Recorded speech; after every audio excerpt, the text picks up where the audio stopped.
আসসালামু আলাইকুম।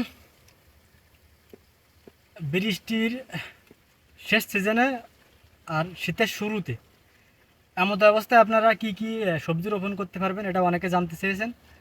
তো ইনশাল্লাহ এটাই ক্লিয়ার করব।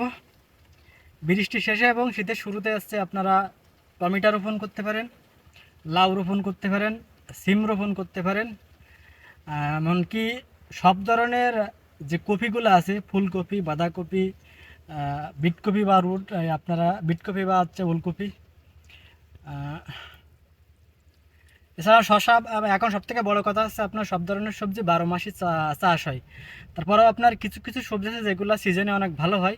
তো সিম, তারপরে টমেটো, বরবটি, শশা, সব ধরনের কপি, এইগুলো আছে আপনারা এই সিজনে করতে পারেন।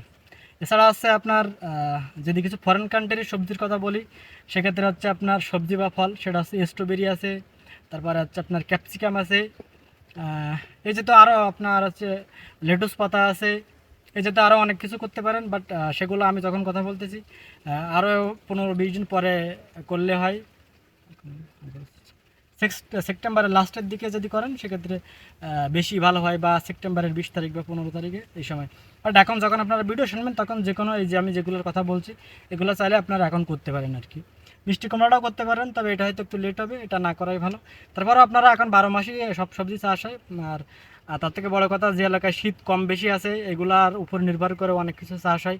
বাট এটা আমি আমার জায়গা থেকে তো সব এলাকার মানে 64 জেলার খবর রাখা সম্ভব না, বা ওই এলাকার ওয়েদার বা আবহাওয়া সম্পর্কেও আমি অবগত না সব এলাকা সম্পর্কে। বাট আমি যে কথাগুলো বলছি এগুলো মোটামুটি সব জায়গায় চাষ হয় এই সময়টাই আর কি।